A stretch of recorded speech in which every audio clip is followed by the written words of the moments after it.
Pemirsa Cahaya Hati Indonesia, Bu, banyak kerudung merah tak berkacamata.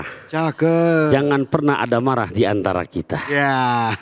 Ada janji di Masjid Andalusia. Cakep. Lewat turunan ada yang jual asinan. Cakep. Kita ngaji di Cahaya Hati Indonesia selalu tontonan yang memberikan tuntunan. Masya Allah. Alhamdulillah. Ya, izin nih Ustaz David ya. Silakan Ki. Masya Allah. Jadi pemirsa Cahaya Hati Indonesia, Ustaz David dan juga para bunda rahimakumullah, bicara sihir. Kalau tadi kita awali di surat Al-A'raf ayat 16 dan 17. Sudah banyak tadi di segmen awal saya dan juga Ustadz Alam menjelaskan. Nah sekarang kita ambil contoh. Nah. Ya. Jadi jangankan ukuran kita yang manusia nggak ada apa-apanya. Seukuran baginda Nabi besar kita Muhammad SAW masih kena sihir. Cuman efeknya Rasulullah kalau kena sihir beda sama kita. Kalau tadi di segmen awal Teria menjelaskan apa sih ciri-cirinya kalau kena sihir, ibadah makin males, mendengar ayat-ayat Allah jadi kayaknya nggak suka. Nah Rasulullah kena sihir tuh luar biasa efeknya, jadi makin banyak sholatnya. Tuh Rasulullah SAW. Kita nggak disihir aja udah males, apalagi kena sihir. Ya Rob. Dia males yang dibilang gue kayak kena sihir nih. Emang gue aja males. Ya Allah ya Rabbi. Nah kita lihat dulu contohnya Nabi kita Muhammad Sallallahu Alaihi Wasallam. Jadi ya bahasanya beli salak di Cilandak, cinta ditolak dukun bertindak. Nah. Ada orang Yahudi, sejarah mencatat namanya Labid bin A'som. Yang gedek banget sama Rasulullah. Yang benci banget sama Rasulullah. Akhirnya kanjeng Rasulullah SAW disihir. Dari bekas sisiran rambutnya. Yang disimpan di bawah sumur Jir Arwan. Yang kemudian Rasulullah terlihat efeknya tadi tuh. Ibadah gak kena lelah. Tapi malaikat menyaksikan ini gak normal. Akhirnya Allah utus dua malaikat untuk menjenguk baginda Nabi besar kita Muhammad SAW. Malaikat yang satu memposisikan dirinya di bagian kepala Rasulullah SAW. Malaikat yang satu berada pada kaki Nabi kita Muhammad SAW. Terjadi dialog. Kata malaikat yang satu, menurut kamu apa yang kamu saksikan yang ada pada Rasulullah? Malaikat yang satu menjawab, Rasulullah kena sihir ini. Ditanya lagi, siapa gerangan yang berani menyihir baginda Rasulullah SAW? Malaikat yang satu menjawab, ini orang Yahudi yang benci sama Rasul, namanya Labid bin A'som. Tapi obrolannya nggak terus gimana, biar balas dendam. Enggak, solusi yang dicarikan. Nah akhirnya Rasulullah dalam kondisi separuh sadar mendengar nih dialog antara dua malaikat. Nah keesokan harinya Rasulullah memanggil Ammar bin Yasir. Ammar bin Yasir kemudian untuk mencari simpenan tuh dari kiriman sihiran Labid bin A'som. Buhul ya istilahnya. Buhul. Buhul bu. Ya. Yeah.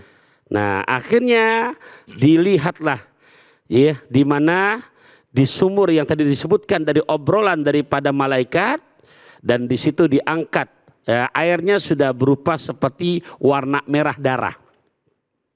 Dikeringkan, ada batu, batunya diangkat, di situ ada tersimpan kiriman buhul daripada Labid bin A'som.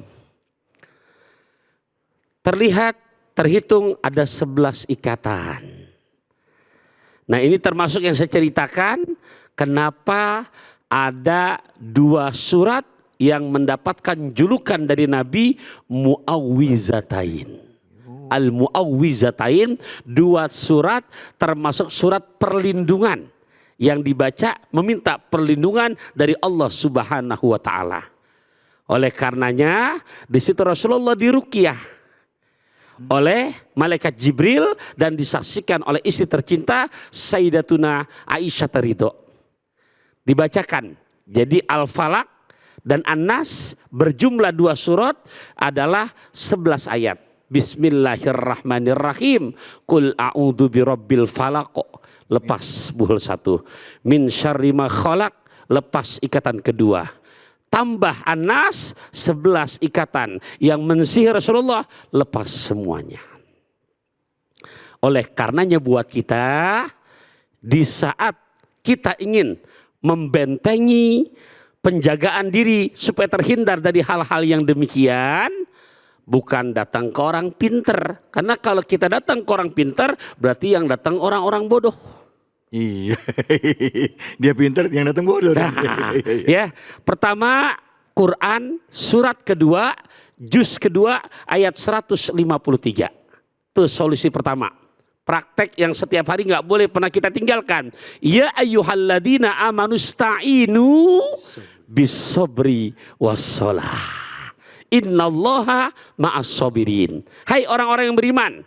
Hai Taufikur Rahman, hai Ustaz David Khalik, hai para bunda, wahai pemirsa Cahaya Indonesia, minta tolong kamu kepadaku dengan cara sabar, sholat, sabar, sholat. Kita sholat tapi sabarnya kurang. Nyampe rumah 7:30, sholat isya belum, sinetron yang ibu senang udah mulai. Tuh udah gak sabar udah. Selalu ruku udah kayak ayam matok beras. Nah, gimana bisa jadi perlindungan? Yang kedua, yuk setiap habis selesai aktivitas mau istirahat, 1 kata Nabi, wudhu seperti mau sholat. Walaupun lagi menstruasi, walaupun ntar bersentuhan kulit dengan pasangannya. Kemudian berbaring ala Rasulullah, punggung kanan sebelah nih di bawah, baca di antaranya kita ruqyah diri kita. Baca Al-Fatihah, ayat kursi, 2 ayat Al-Baqarah bagian akhir, dan jangan lupa Al-Ikhlas dan Mu'awwizatain. Tiupkan ya di depan telapak tangan kita, balurkan ke seluruhnya. Ini meruqyah diri kita sendiri. Itu yang Nabi ajarkan supaya di saat kita lalai, kan kalau orang tidur nggak ingat. Itu banyak karenanya dalam kondisi demikian, maka terhindar dah dari hal-hal yang kita tidak inginkan. Masya Allah. Begitu. Baik, Ya. Ustadz. Jadi kalau kita mau ruqyah diri sendiri, ya tadi Ustadz bilang, ya diantaranya pertama buat ngebentengin sampai rumah, sholat, mau tidur, ambil wudhu, bersihin diri. Betul. Terus tidur ngambil posisi seperti Rasulullah tidur. Ya. Sebelah Kanan di bawah. Ya. Terus baca Al-Fatihah. Betul. Ayat kursi. Betul. 2 ayat terakhir. Al-Baqarah. Al-Baqarah lillahi ma fis samawati. Betul. Terus baca Al-Ikhlas. Al-Ikhlas. Baca Falak bin Al-Mu'awwizatain. Tadi apa aja Bu? Ya. Apa aja? Al-Mu'awwizatain apa tadi? Al-Falak. Al-Falak sama Anas. Ingat Anas bukan Anas. Ya. Anas Iya. terus tiup kata Ustadz. Ya. Bismillahirrahmanirrahim. Balur dari Betul sekali. atas ke depan. Itu ngejaga dan Betul. bisa ruqyah juga. Kalau kena juga bisa ngebuang gitu. Itu di antara yang Nabi ajarkan untuk menyelamatkan diri kita dari hal-hal yang gak diinginkan, terutama tadi sihir. Masya Allah. Bu, paham? Insya Allah. Ada yang mau nanya? Silakan. Assalamualaikum warahmatullahi wabarakatuh. Waalaikumsalam warahmatullahi wabarakatuh. Kan nama saya Ibu Haryati dari Majelis Talim Al-Barokah Gunung Putri. Saya mau bertanya, bagaimanakah setelah belajar sihir, adakah pintu taubat dari Allah Subhanahu wa taala? Baik. Terima kasih. Wassalamualaikum warahmatullahi wabarakatuh. Waalaikumsalam warahmatullahi wabarakatuh. Jadi bicara tobat Ibu, di Quran surat ke-39, surat Az-Zumar ayat ke-53.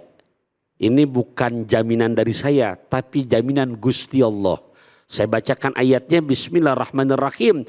Qul ya ibadiyalladzina asrafu la taqnatu mir rahmatillah. Qul ya ibadiyalladzina asrafu ala anfusihim la taqnatu mir rahmatillah. Innallaha yaghfiruz dzunuba jami'a innahu huwal ghafurur rahim. Itu ayatnya. Katakan ya Muhammad kepada hamba-hambaku, alladzina orang-orang yang asrafu, yang telah melampaui batas. Asli ayah bunda, saya kalau lagi baca ini malu banget. Malunya kenapa? Betapa Allah mengetahui dengan aib-aib kita. tempat berbuat maksiat dan dosa. Apapun namanya maksiat yang kita kerjakan, termasuk mungkin tadi yang ibu tanyakan tentang sihir. Lantas dia mau bertobat. Lihat, Allah nggak pernah ngebuka aib hamba-hambanya, beda lemesnya kayak kita. Ah, iya betul. Kita lemes banget Ustaz David. Peninggal sholat lo, pengobrol aurat lo, penjina lo, pemakan riba. Lihat bahasa Quran. Wahai hamba-hambaku yang telah melampaui batas.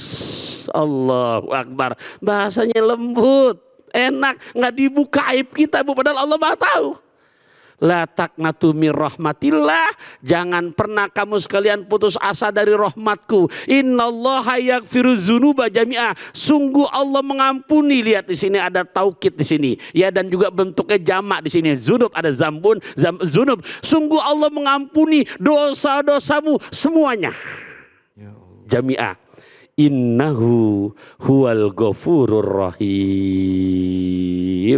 Sungguh dia Gusti Allah yang maha pengampun lagi maha penyayang. Berarti Bu Haryati keterima nggak taubatnya tuh? Nah itu ayatnya begitu. Masya Allah. Mumpung masih hidup, masih ada hayat di kandung badan. Baik, terima kasih banyak guruku. Kembali kasih, Terima kasih banyak Kiai. Bu, makasih banyak pertanyaannya. Semoga jadi pencerahan bagi kita semua. Amin. Habis ini kita akan belajar ngaji sama guru kita, Kiai Haji Munawir Ngacir. Jangan kemana-mana, tetap di sini di Cahaya Hati Indonesia.